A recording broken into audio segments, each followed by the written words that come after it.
안녕하세요. 주식으로 부자 되고 싶은 남자, 주부남 원균입니다. 스트레스 받는 단타하지 마시고 편안하게 수익 낼 수 있는 저만의 투자 전략을 꾸준히 업로드할 예정이오니 참고하셔서 성공 투자하는 데 도움이 되었으면 좋겠습니다. 구독과 좋아요 많이 눌러주시면 영상 제작하는 데 큰 힘이 됩니다. 자, 오늘은 8월 달에 옵션 만기였습니다. 만기. 지수는 크게 조정을 안 했습니다. 그러면 코스피는 0.38% 하락을 했고요. 코스닥은 오히려 상승했죠. 0.2%. 코스닥은 옵션 만기 영향을 좀 적게 받다 보니까 옵션 만기 영향을 받는 코스피도 0.38%께 하락 안 했어요. 근데 이틀 연속 이 반도체를 패대기를 치면서 얘네 지금 급락을 하고 있습니다. 최근에 그 4분기 D램 가격이 하락할 것이라는 그런 리포트가 나오면서 어제 오늘도 반도체가 급락을 하고 있고, 그 다음에 오늘 옵션 만기일 영향 때문에 좀 외국인들이 엄청나게 판 것 같습니다. 보시면 그걸 보시면요, 코스피에서 외국인이 오늘도 1조 8천억을 팔았어요. 어제도 1조 6천억. 이틀 만에 거의 3조 5천억을 팔았습니다. 엄청나게 팔았죠. 그럼 얘네들이 어떤 종목들을 가장 많이 팔았는지 보면 알겠죠. 그러면 어제 오늘 외국인이만 파는 종목 보세요. 삼성전자하고 하이닉스입니다. 2조 7천억. SK하이닉스는 1조 5천억. 이 두 종목에 4조 넘게를 팔았어요. 그냥 외국인 매도에 거의 대부분이 삼성전자하고 SK하이닉스라고 보시면 돼요. 이렇게 지금 미친 듯이 팔아 제꼈습니다. 외국인이. 네.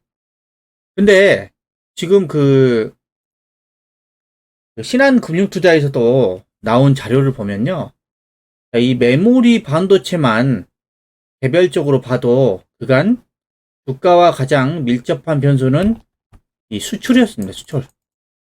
이 반도체 수출이 가장 밀접하게 연관이 돼 있었죠. 보시면 8월 달에 수출을 보시면 8월도 수출도 지금 전년 대비해서 46%가 성장을 하고 있어요.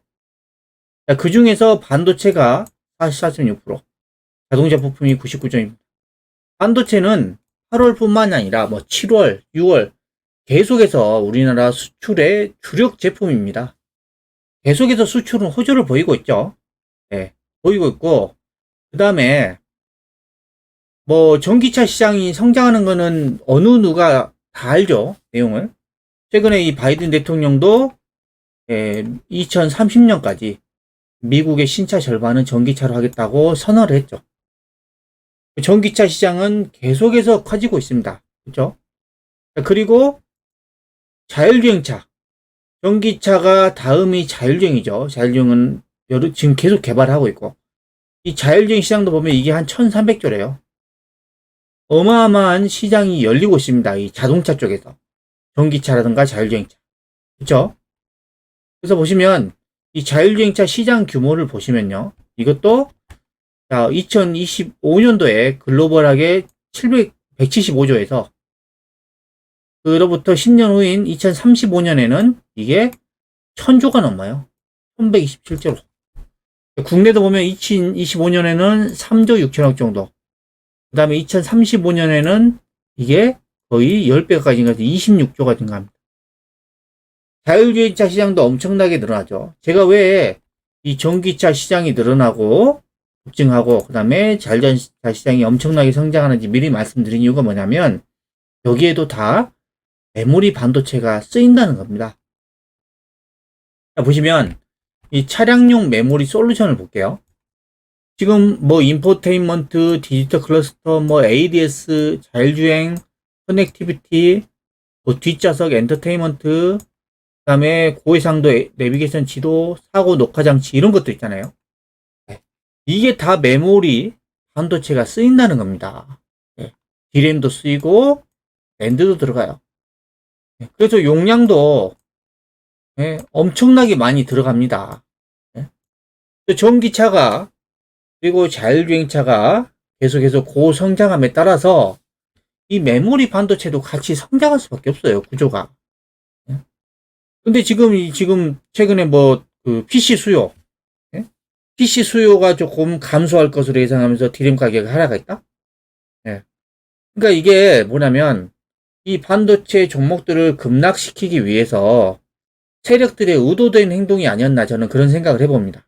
예. 오늘 또 마침 옵션 만기였잖아요. 그 옵션 만기일 전일에부터 반도체가 급락을 하고 또 오늘까지 급락을 했죠.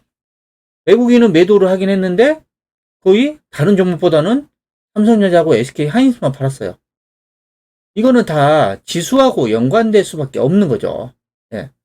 그러다 보니까 지금 반도체가 급락을 했고 저는 이제 특히 외국인의 예, 의도된 행동이지 않았나 싶습니다. 앞으로도 이 차량용 메모리 반도체는 계속해서 많이 쓰일 수밖에 없어요. 반도체 더 많이 들어가잖아요. 전기차도 그러고 자율주행차도 그러고. 그죠? 예. 그리고 이거 그 애플리케이션별 낸드 플래시 메모리 용량도 보시면 지금 자율주행이 등급이 나눠 있죠. 부분 자율주행, 조건부 자율주행. 이게 레벨 3죠. 그 다음에 고도 자율주행 레벨 4, 완전 자율주행 레벨 5죠.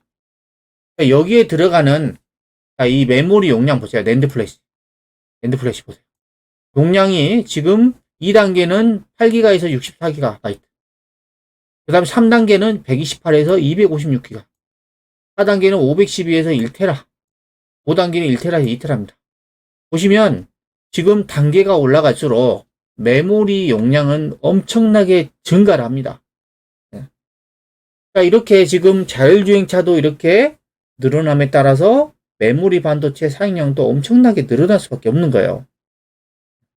그런데 지금 시장이 지금 PC 수요가 좀 감소할 것으로 예상해서 반도체가 급락을 했나?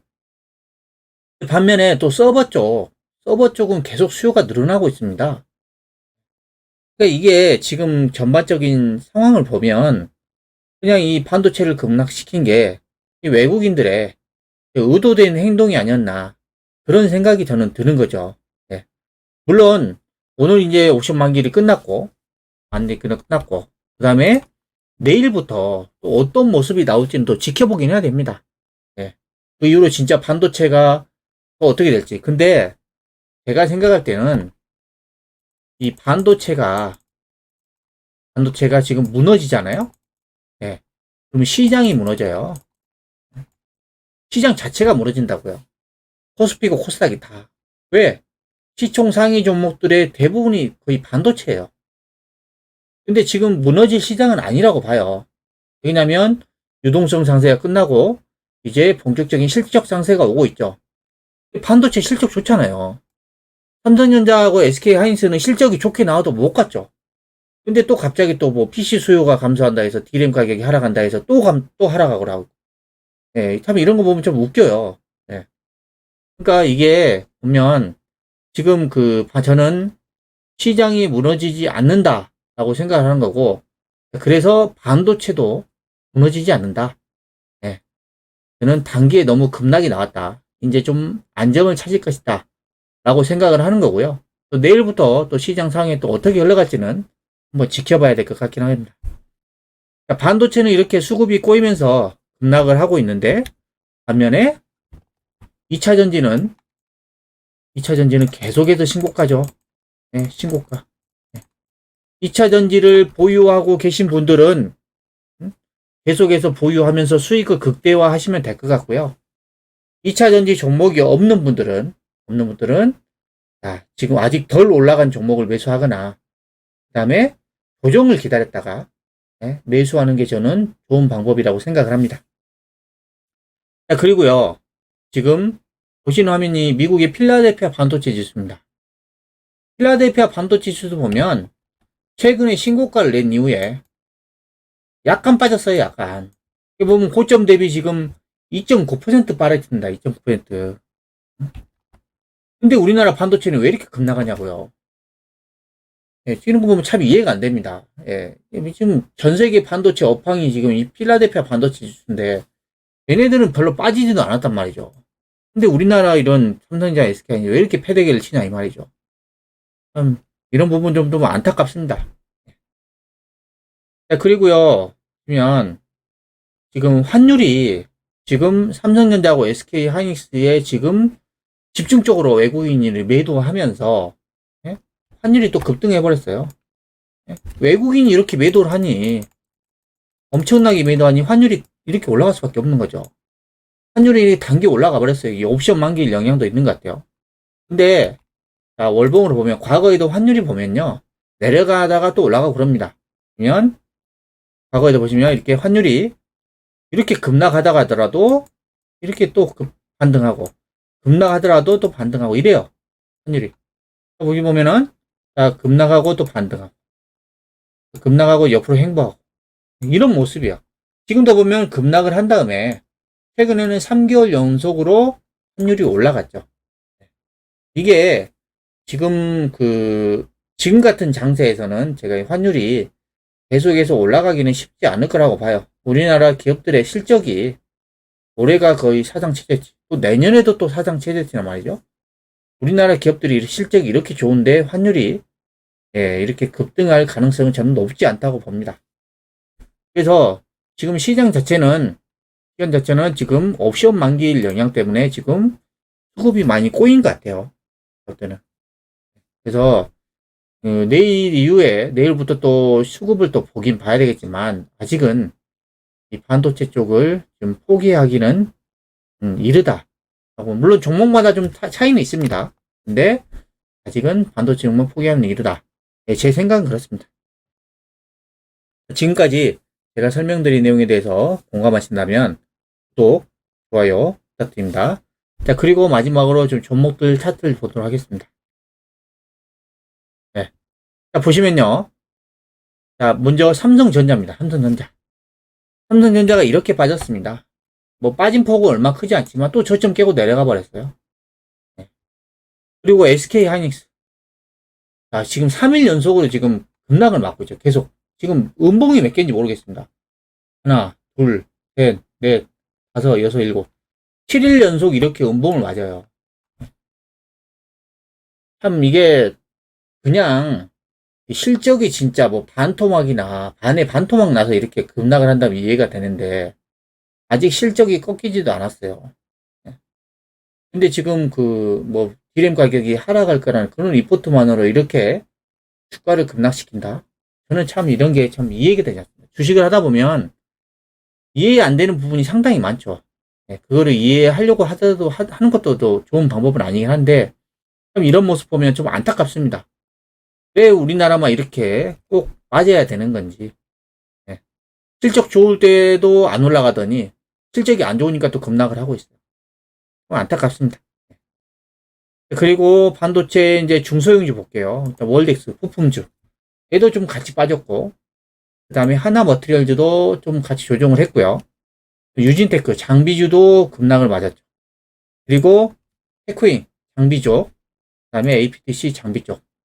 보면 이 중소형주들은 여기 저점, 7월 9일날 이때 저점 깨지 않았어요. APTC도 마찬가지고, 테크인도 마찬가지고, 유진테크도 마찬가지고, 하나머티리얼즈도 마찬가지고, 그 다음에 월덱스도 마찬가지입니다. 깨지는 않았습니다. 근데 삼성전자는 여기 깼죠. 저점 깨고 내려갔죠. 그 다음에 SK하이닉스 깼죠. 보면 이게 반도체 종목이 다시 안정을 찾고 반등을 하더라도 삼성전자하고 SK하이닉스보다는 중소형주도 있잖아요. 소부장, 소재 부품 장비 이런 쪽을 저는 공략하는 게 저는 맞다고 생각합니다.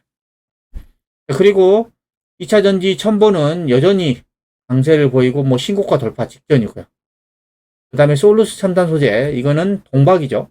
또 신고가 내고 가고 있고 코스모 신소재 양극재도 신고가, LNF 양극재 또 신고가, 에코프로비엠 양극재 신고가, 그 다음에 LG화학도 이제 바닥에서 올라서고 있고 삼성 SDI는 또 신고가를 냈습니다. 여기 지금 2월 달에 고점을 넘은 신고가. 보면 지금 2차 전지는 계속해서 상승세를 타고 있고 반면에 반도체는 지금 약세죠. 그래서 2차 전지는 말씀드렸다시피 보유하신 분들은 단기에 매도하지 마시고 수익을 극대화하셔야 되겠죠. 보유하면서. 그리고 반도체는 지금 보유하신 분들은 계속 인내심을 가지고 계속 기다리시면 됩니다. 보유하시면 되고, 그다음에 신규 매수는 아직 좀 더 반도체 상황을 지켜본 다음에 들어가도 될 것 같습니다. 예, 보유한 사람들만 가지고 있고, 신규 매수를 좀 더 지켜봤다가 반도체 수급이 다시 괜찮아지면 그때 들어가면 될 것 같습니다. 자, 지금까지 오늘 주식시장에 대해 알아봤는데요. 영상이 마음에 드셨다면 구독, 좋아요, 알림 설정 부탁드립니다.